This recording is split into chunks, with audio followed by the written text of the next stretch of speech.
నమస్తే. శ్రీ గురుభ్యో నమః. శ్రీమాత్రే నమః. ఆదిత్యాయ చ సోమాయ మంగళాయ బుధాయ చ గురు శుక్ర శనిభ్యే రాహవే కేతవే నమః. మనం ప్రతినిత్యం కూడా ప్రకృతిలో బతుకుతున్నటువంటి ప్రతి జీవరాశికి ఖగోళంలో ఉన్నటువంటి ఆ గ్రహాల ప్రభావం అనేటువంటిది పడుతుంది. అయితే ఇది మారుతూ ఉన్నప్పుడు ప్రతినిత్యం కూడా గోచార రీత్యా గోచార ఫలాలు చెప్పుకోవడం ఒకటి. ఇది కాకుండా మనకి ఈ గ్రహాల మార్పు అనేక రకాలుగా ఉంటాయి. ఒక్కొక్కసారి కొన్ని గ్రహాలు వెనక్కి వెళ్ళడం అంటే వక్రగతి అంటాం. ఈ వక్రగతి దగ్గరికి వచ్చేసరికి వాటి వల్ల ఫలితాలు మారుతూ ఉంటాయి. అలా ఈ వక్రగతిగా వెళ్ళడము అనేటువంటివి ఎలా ఉంటుంది అంటే, నిజం చెప్పాలంటే మనకున్న గ్రహాల్లో సూర్యచంద్రులు ఇద్దరికి అసలు వక్రగతి ఎప్పుడూ ఉండదు. రాహుకేతువుల్ని కనుక తీసుకున్నట్టయితే ఎప్పుడూ వక్రగతిలోనే ఉంటారు. ఇక మిగతా గ్రహాలు ఏవైతే ఉన్నాయో అవి అప్పుడప్పుడు వక్రగతిలోకి వెళుతూ ఉంటాయి. అవి మనం పుట్టినప్పుడు వక్రగతిలో ఉండొచ్చు, లేదా ఇలా మధ్యలో వక్రగతి వస్తూ ఉండొచ్చు. అలా వక్రగతి వచ్చినప్పుడు ఫలితాలు విభిన్నంగా ఉంటాయి. అలా ఆలోచించినప్పుడు మనకు ప్రస్తుతం శని వక్రగతిలో నడుస్తుంది. అదేవిధంగా 2024 ఆగస్టు 6 నుండి 26 వరకు దాదాపుగా ఈ మధ్యకాలంలో బుధుడు వక్రిస్తున్నాడు. సరే, అన్ని గ్రహాలు వక్రిస్తున్నాయి అన్నారు కదా. ఇలా వక్రించినప్పుడు మరి ప్రత్యేకత ఏమిటి అని కనుక మనం అనుకున్నట్టయితే, బుధుడి యొక్క వక్రగతి అన్నప్పుడు పెద్ద తేడా ఏం లేదు. శని వక్రగతి అన్నప్పుడు పెద్ద తేడా లేదు. ఆ సమయం ఏదైతే వక్రగతి సమయం ఉందో అప్పుడు కొన్ని ఫలితాలు అయితే వస్తాయి. కానీ ఇప్పుడు ఈ 24 ఆగస్టులో జరుగుతున్నటువంటి ఆగస్టు 6 రోజు మారుతున్నటువంటి మార్పులో ఒక ప్రత్యేకత అయితే ఉంది అని చెప్పొచ్చు. ఎప్పుడైనా సరే శనికి బుధుడికి ఒక సంబంధం ఏర్పడినప్పుడు ఒక యోగం ఏర్పడుతుంది. ఆ యోగాన్ని శశబుధ యోగం అంటారు. మరి శశబుధ యోగం ఇప్పుడు ఎలా ఉంది అంటే వక్రగతిలో, 2 గ్రహాలు కూడా వక్రగతిలో ఉన్నప్పుడు జరుగుతుంది. ఇది ఒక ప్రత్యేకత. ఇక రెండవ ప్రత్యేకత ఏంటంటే, ఈ సంబంధం ఎలా ఏర్పడింది అంటే, బుధుడికి శని, శనికి బుధుడు ఇద్దరూ కూడా సమసప్తకాల్లో ఉన్నారు. ఇలా సమసప్తకాల్లో ఉన్నప్పుడు ఈ వక్రించినటువంటి 2 గ్రహాల యొక్క ఫలితం వల్ల మనకు జరిగేటువంటి ఈ యోగం ఏ రాశి వారికి ఎలా ఉంటుంది, ఎట్లా ఉంటుంది అసలు. ఎప్పుడైనా సరే శశబుధ యోగం అంటేనే ఆర్థికంగా చాలా అభివృద్ధిని సాధించే విధంగాను, అభివృద్ధిగా ఉండేలాగాను, ఏదైనా పనులు కాని పనులు అయ్యేలాగాను, మనకు ఏ రకమైనటువంటి ఇప్పటి వరకు ఉన్నటువంటి ఆలోచనలు, ఆ ఊహలు ఏవైతే ఉన్నాయో, కార్యంలో పెట్టాలి అనుకున్నటువంటి ఏవైతే ఉన్నాయో అవన్నీ కూడా కార్యంలో పెట్టడానికి అనువుగా ఉండేటువంటి పరిస్థితి శశబుధ యోగంలో ఉంటుంది. మరి అలాంటప్పుడు ఆ యోగంలో ఇప్పుడు ఏంటి ప్రత్యేకత అంటే, 2 గ్రహాలు కూడా వక్రించి ఉన్నాయి. ఈ వక్రించి ఉన్నప్పుడు కొన్ని రాసుల వారికి బాగా శుభదాయకంగాను, మరికొన్నింటికి మధ్యస్థంగాను ఉంటుంది. అసలు శశబుధ యోగం అంటేనే చాలా వరకు మంచి జరుగుతుంది, కానీ ఎక్కడ కూడా చెడు అనేది కనిపించదు. కానీ కొన్ని రాసుల వారికి చాలా అద్భుతంగా ఉంటుంది. కేవలం అది 20 రోజులు అయినప్పటికీ కూడా కొన్నింటికి మధ్యస్థంగా ఉంటుంది. ఈ 1-2కు అటు ఇటుగా ఉండవచ్చు. అయినప్పటికీ ఈ యోగం మరి దీని ఫలితాలు ఎలా ఉంటాయి, ఏ రాశి వారికి ఎలా ఉంటాయో ఒక్కొక్కటిగా చూద్దాం. తదుపరి వృషభ రాశి. వృషభ రాశి వారికి ఎలా ఉంటుంది అంటే గనక, మనకి వృషభ రాశి వారికి ఈ వక్రగతి వల్ల వచ్చేటువంటి యోగం ఏదైతే ఉందో, ఇప్పటికే ఉన్నటువంటి శని వక్రగతి, అలాగే బుధుడు ఇప్పుడు వక్రించబోతున్నాడు, ఈ రెంటి మధ్య ఏర్పడినటువంటి యోగం ఏదైతే ఉందో అంత ఉపకరించే విధంగా ఉంటుంది అని చెప్పలేం. ఒకటి, ఆర్థిక పరంగా బాగానే ఉంటుంది, కానీ కొంత చికాకు ఆలోచనలు, ఎప్పటికప్పుడు ఏదో ఒక ఆలోచన, సంతానానికి సంబంధించినటువంటి కొన్ని ఇబ్బందులు, అంటే వారి ఆరోగ్య రీత్యా కావచ్చు, వారి చదువు రీత్యా కావచ్చు, వారి యొక్క ఉన్నటువంటి పరిస్థితుల రీత్యా కావచ్చు, అలాగే కొన్నిసార్లు సంతానానికి వీరికి సరిపోయేటువంటి అంటే ఎదిగిన సంతానం ఉంటుంది, ఒక్కొక్కసారి వాళ్ళ ఆలోచన ధోరణి వేరు ఉంటుంది. ఇలాంటప్పుడు కూడా మనం చెప్పే విధంగా అనుగుణంగా ఇది బావుందిలే అనేటువంటిగా ఉండకూడదు. ఏదో ఒక రకమైనటువంటి భయం, ఒక ఆందోళన, ఒక చికాకు, నేనేమో చేయలేకపోతున్నాను అనేటువంటి ఒక మానసిక స్థితి, ఇలాంటివన్నీ కలగాపులగంగా ఉండేటువంటి పరిస్థితి అయితే ఈ రాశి వారికి ఉంటుంది.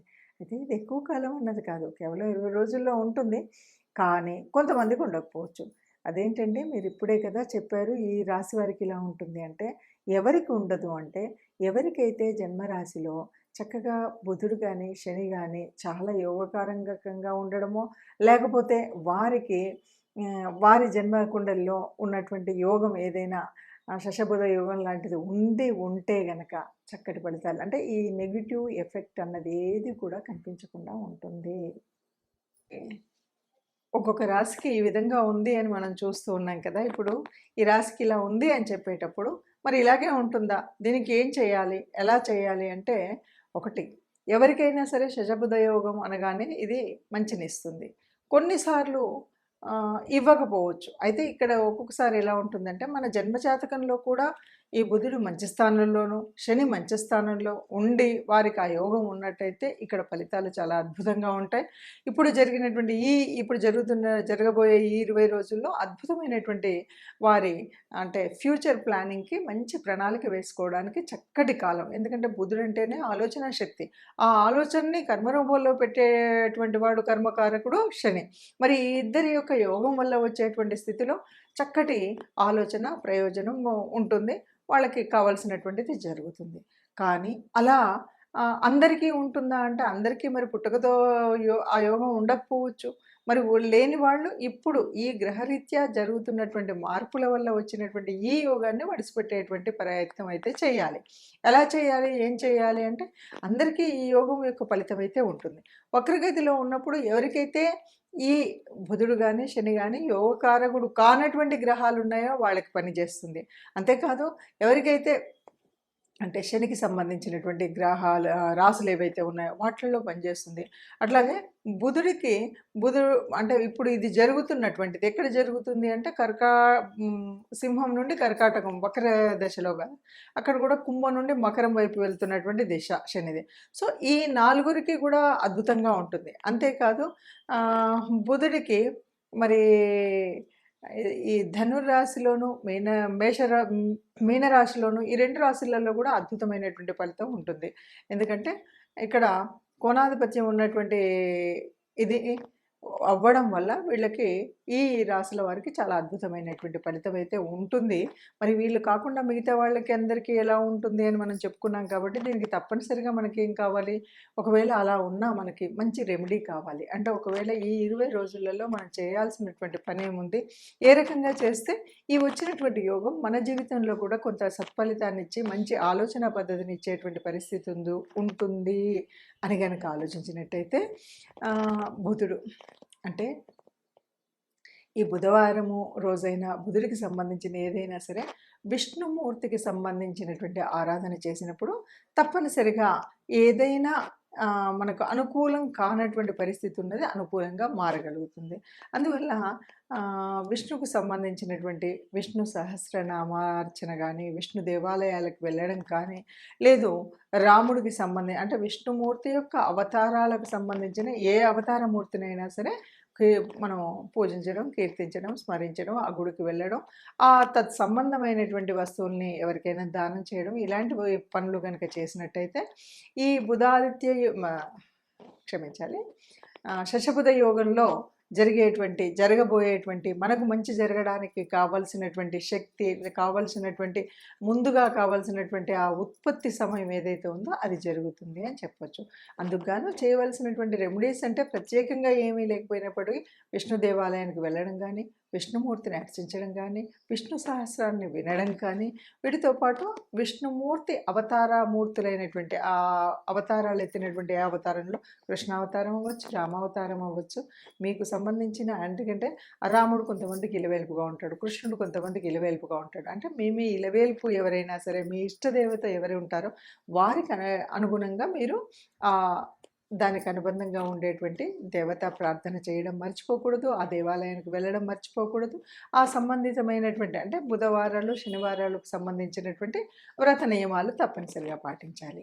బుధ, శని వ్రత నియమాలు ఏముంటాయంటే బుధవారం అనేసరికే మనకు విష్ణుమూర్తికి సంబంధించినటువంటి రోజు. అలాగే ఆ రోజు మనం ఏదైనా దానం చేయాలంటే ఆకుపచ్చ రంగు వస్త్రం అయితే ఆకుపచ్చ రంగు, కూరగాయలు ఇలాంటివి దానం చేసినప్పుడు ఆ ఆకుపచ్చకు సంబంధించినటువంటి వస్తువులను దానం చేయడం ఒక పద్ధతి. అలాగే గోగ్రాసం ఇవ్వడం. ఇంతే కాదు, మరి శనికి సంబంధించినంత వరకు మనం ఏం చేస్తామంటే, శని అంటే వృద్ధులకు సేవ చేయడం. ఎవరైతే కర్మచారులు ఉన్నారో వారికి కావాల్సినంత ఇంత ఆకలి తీర్చడం కోసం చేయాల్సినటువంటి పని. సరే శనికి సంబంధించినటువంటి ఆయిలు అంటే నువ్వుల నూనె ఇలాంటివన్నీ ఒక పద్ధతి అయినప్పటికీ కూడా ముఖ్యంగా ఎవరైతే కర్మచారులు ఉన్నారో, ఎవరైతే వృద్ధులు ఉన్నారో వారికి సేవ చేయడం, వారిని ఆదుకోవడం, వారికి సహాయం చేయడం అనేటువంటి పనుల వల్ల శని తొందరగా సంతృప్తి చెందుతాడు. ఇలాంటి పనులను చేసినట్టయితే చక్కగా మనం అనుకున్నటువంటి కోరికలు తీరుతాయి. మనం అనుకున్నట్టుగా ఈ 20 రోజుల ఈ యోగం ఏదైతే ఉందో అది మనకు కూడా అనుకూలించే విధంగా ఉంటుంది. ఇదండి ఇది అందరూ ఇలా ఏ యోగం వచ్చినా, ఏ రకమైనటువంటి గ్రహ స్థితులు ఉన్నప్పటికి కూడా అందరూ సుఖంగా ఉండాలి. అందరిలో మనము ఉండాలి. సర్వే జనా సుఖినో భవంతు.